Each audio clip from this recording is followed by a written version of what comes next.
Baik, terima kasih para narasumber, Bapak Ibu dan saudara-saudara sekalian. Jadi dengan filosofi Kota Pandura yang tadi disampaikan dengan sangat baik oleh teman-teman ini, jadi termasuk juga Mas Roy Suryo. Jadi acara kita ini bukan membuka Kota Pandura, karena Kota Pandura sudah dibuka. Siapa yang membuka? Itu adalah abuse of power dari Presiden Jokowi. Itu yang membuka Kota Pandura. Nah, dalam catatan saya tadi setelah mendengar filosofi dari Mas Roy Suryo, ada 5 kotak yang sudah dibuka. Jadi bukan hanya satu aja dampaknya seperti itu dalam mitologi Yunani, apalagi kalau sampai 5. Yang pertama adalah supremasi hukum menjadi supremasi kekuasaan. Ini kotak Pandora yang pertama. Akibatnya apa? Pemilu yang seharusnya merupakan cermin peningkatan kualitas peradaban bangsa di dalam demokrasi, kini direduksi hanya menjadi legalitas bagi perpanjangan kekuasaan Presiden Jokowi melalui nepotisme. Dan ini sangat berbahaya. Buktinya kemarin muncul berita Mas Bobi mau menjadi calon gubernur, sekretaris Bu Iriana mau menjadi wali kota Bogor. Ini ada akibat dampak Kota Pandura yang pertama, yang menguntungkan dewa-dewanya, bukan rakyatnya. Kota Pandura yang kedua adalah sikap kenegarawanan Hakim MK oleh Anwar Usman direduksi menjadi sikap kekeluargaan. Jadi ketika menyangkut karakter, satu-satunya boleh dicek di dalam syarat pejabat tinggi negara yang memasukkan sikap kenegarawanan itu hanya Hakim MK. Jika ketika ini direduksi, maka akibatnya ini mematikan peran dari MK sebagai the guardian of democracy. Maka ini saya katakan sebagai kotak Pandora yang kedua. Ini sangat-sangat berbahaya. Di mana lagi kita punya benteng konstitusi, benteng demokrasi ketika oleh Anwar Usman ini dibuka, sehingga akhirnya sikap kenegarawanan menjadi sikap kekeluargaan. Ini nyata-nyata bertentangan dengan konstitusi. Lalu kota Pandora yang ketiga adalah ketika aparatur negara yang seharusnya netral ini tidak netral. Begitu banyak intimidasi itu terbuka, dan tidak mungkin itu tanpa suatu perintah yang tertinggi. Kami meluruskan bahwa PD Perjuangan ini loyal bagi bangsa dan negara. Kami cinta merah putih, kami cinta TNI dan Polri, tetapi TNI yang dipakai untuk membela kedaulatan negara kita, menjaga kekuatan perdamaian dunia, dan Polri yang menjaga supremasi hukum, bukan supremasi keluarga Pak Jokowi. Jadi itu saya masukkan kotak Pandora yang ketiga. Kalau ini dibiarkan, maka akan terjadi krisis karena bekerjanya hukum rimba tersebut. Saat ini kalau kami melakukan pengecekan dari berita-berita, begitu banyak kepala daerah yang baik yang mikir-mikir ulang. Bahkan ada yang tidak mau untuk maju menjadi kepala daerah karena apa? Karena mereka tahu bahwa abuse of power Presiden Jokowi ini telah menciptakan harga politik yang mahal. Untuk mengerahkan kepala desa sebagai instrumen politik, praktek yang kemarin 200 juta di daerah basis. Untuk menggerakkan logistik, untuk menggerakkan dengan preferensi memilih atas money politik, sehingga demokratisasi berdasarkan kajian begitu kuat, sehingga personifikasi ini ditambah dengan kekuasaan. Berbagai kotak Pandora yang dibuka tadi ini menjadi matinya demokrasi. Sehingga banyak, karena pilihan presiden itu serasa pilihan kepala desa, maka banyak calon-calon kepala daerah, wakil kepala daerah yang akan bertarung pada November 2024 sekarang mencari cara berapa dana.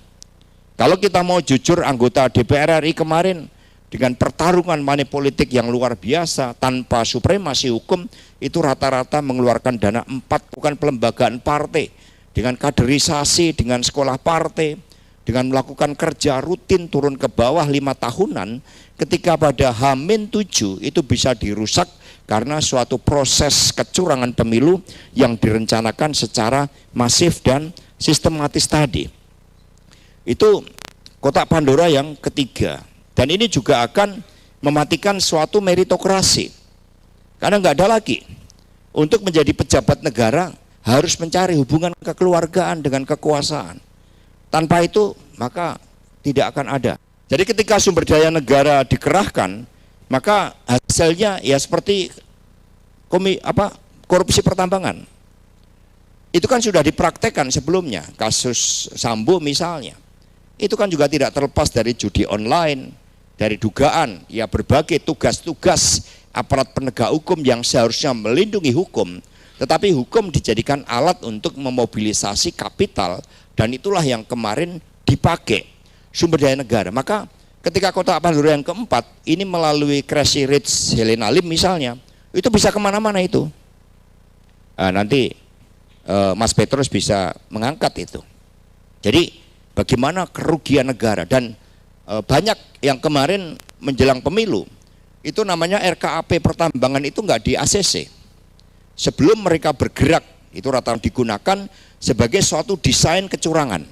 Maka penggantian Pak Buas dari Dirut Bulog itu tidak terlepas dari kepentingan-kepentingan. Bayangkan testimoni dari Bu Risma, ada surat dari Kepala Badan Penanggulangan Pangan yang dana jelas 22 juta keluarga diintervensi dengan raskin 10 kilogram beras per keluarga. Artinya kalau satu keluarga kita ambil 4 saja orang yang terpengaruh, berarti itu paling tidak 80 juta orang. Dan ini bisa mulus dilakukan setelah Pak Buas diganti.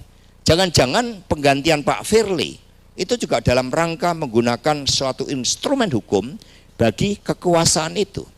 Sehingga perpaduan kotak Pandora yang ketiga dan keempat tadi itu sangat berbahaya, yaitu mobilisasi aparatur negara dan sumber daya negara menjadi tidak terbatas. Ini yang menimbulkan berbagai persoalan-persoalan tadi. Kemudian yang kelima, KPU, Bawaslu, dan lembaga survei menjadi bagian dari strategi pemenangan pemilu, termasuk Sirekap di dalamnya. Jadi Sirekap itu instrumen legalitas yang dipakai, itu muara dari 5 kotak Pandora dari kotak Pandora yang kelima tadi, ketika yang harusnya menjadi wasit jadi pemain, baik secara langsung ataupun tidak langsung. Sehingga ketika ditanya bagaimana dengan data-data server yang berada di luar negeri, langsung mengadakan konferensi pers Mas Roy Suryo tadi. Oh, enggak mungkin, padahal itu ternyata terbukti bahwa servernya berada di luar. Nah, ini peran dari Alibaba itu bagaimana secara politik, secara geopolitik. Pemilu kita tidak terlepas dari pertarungan geopolitik. 65 itu 3 juta nyawa lenyap, itu harga kekuasaan untuk mengganti kepemimpinan Bung Karno. Itu 3 juta menurut pengakuan Pak Sarwo Edi. Jadi itu harga pergantian kekuasaan. Mereka mikirnya kemarin toh 23 juta digelembungkan berdasarkan temuan dari Mas Anas ini, tidak ada artinya dengan 3 juta. Mungkin mikirnya seperti itu. Sehingga 5 kotak Pandora pun dengan sengaja tadi dibuka yang akarnya adalah dari nepotisme. Nah, ketika hal-hal itu dilakukan, ya tugas kita. Karena kotak Pandora itu sudah dibuka, maka kekacauan. Apalagi yang buka melalui nepotisme yang menimbulkan abuse of power dari Presiden Jokowi. Ini yang harus kita hadapi bersama-sama. Kalau tidak, muncul pertanyaan mendasar, apakah ke depan akan ada pemilu? Yang kedua, apakah suatu nilai-nilai yang dibangun dari keberadaan bangsa ini berupa suatu filosofi yang ideal tentang arah masa depan kita sebagai negara yang punya cita-cita membangun kepemimpinan Indonesia bagi dunia, sebagai negara yang tradisi spiritualitasnya luar biasa, lalu kita diam membiarkan etika, moral, dan hukum diinjak-injak demi kepentingan keluarga. Sehingga Profesor Ikrar Nusa Bakti mengingatkan seluruh anak bangsa, masa satu muncul suatu mimpi yang luar biasa tentang apa yang disebut bangsa Indonesia, Masa kita sebagai pemilik republik dikalahkan hanya satu keluarga?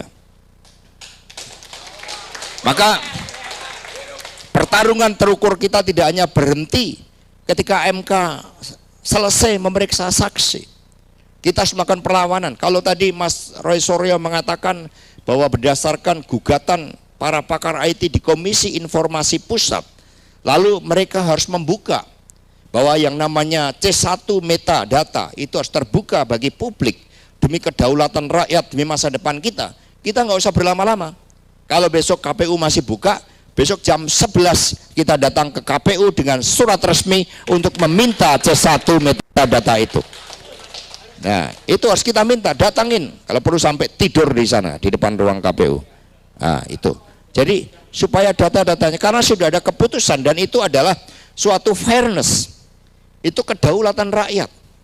Kalau tidak, yang ada adalah kekacauan. Maka teman-teman semuanya, ketika hal yang menjadi ukuran peningkatan demokrasi dan peradaban kita lalu dilanggar, ditabrak dengan sengaja, maka yang kami khawatirkan adalah terciptanya suatu krisis. Meskipun tanggung jawab kami bagi rakyat, bangsa dan negara, kami tidak ingin adanya krisis. Kami tidak pernah memprovokasi adanya resultante antara krisis moneter, krisis ekonomi, sosial, politik. Tetapi indikasi ke arah sana itu sangat mengkhawatirkan. Yang pertama, rupiah sudah melemah ke 16.000. Yang kedua, harga-harga kebutuhan pokok rakyat. Yang ketiga, fundamen makroekonomi kita, beban utang luar negeri kita yang begitu besar. Saat ini mencapai 196 miliar US dollar utang pemerintah. Pemerintah mengeluarkan spal niaga yang lewat Laut Merah. Itu sudah diserang pemberontak Houthi akibat persoalan geopolitik sebagai persoalan antara Israel dan Palestina. Sikap kita sangat jelas mendukung kemerdekaan Palestina seluas-luasnya, dan itu akan dilakukan secara luar biasa. Menurut saya pengakuan dari para menteri kemarin tidak sekedar normatif. Apa yang disampaikan Bu Menteri Keuangan bahwa social expenditure kita mencapai 497 triliun rupiah, tetapi yang dibelanjakan melalui bansos. Kami secara etik mendorong MK untuk kembali pada marwah sikap kenegarawanan, untuk mencari terobosan hukum dan berani mencatatkan dirinya sebagai betul-betul penegak dan menjadi benteng dari demokrasi Indonesia kita dengan mengabulkan gugatan pemohon 01 dan 03. Yang kedua, lembaga pengadilan termasuk atas dasar keputusan dari Komisi Informasi Pusat untuk mengambil keputusan agar C1 metadata itu dapat dilakukan audit forensik dan dinyatakan terbuka bagi publik. Ini kalau KPU benar-benar di bawah sumpahnya, ini bulan puasa, di bawah sumpahnya bahwa mereka tidak menjadi bagian dari abuse of power dari kekuasaan tadi, maka mereka harusnya tanpa diminta, kalau mereka punya hati nurani yang benar, mereka langsung mengupload C1 metadata kita bagi kepentingan publik. Itu kalau KPU berani. Maka di sini mari kita rekomendasikan dalam waktu 2 kali 24 jam sebaik KPU kita desak 02 namanya Pak Hasibuan, siapa? Otto Hasibuan. Ibu Mega siap dan saya akan dengan semangat. Mosok Pak Jokowi nggak mau jadi hadir di MK, kan kira-kira gitu kan. Nah itu bagus juga, sehingga ini akan terjadi suatu proses pendidikan politik, karena kalau tidak sesuai dengan mitologinya, kotak Pandora ketika sudah dibuka akan menciptakan suatu sisi-sisi gelap di dalam peradaban suatu bangsa. Maka kita harus bersatu untuk melawan berbagai sisi-sisi gelap kekuasaan. Terima kasih. Meriah.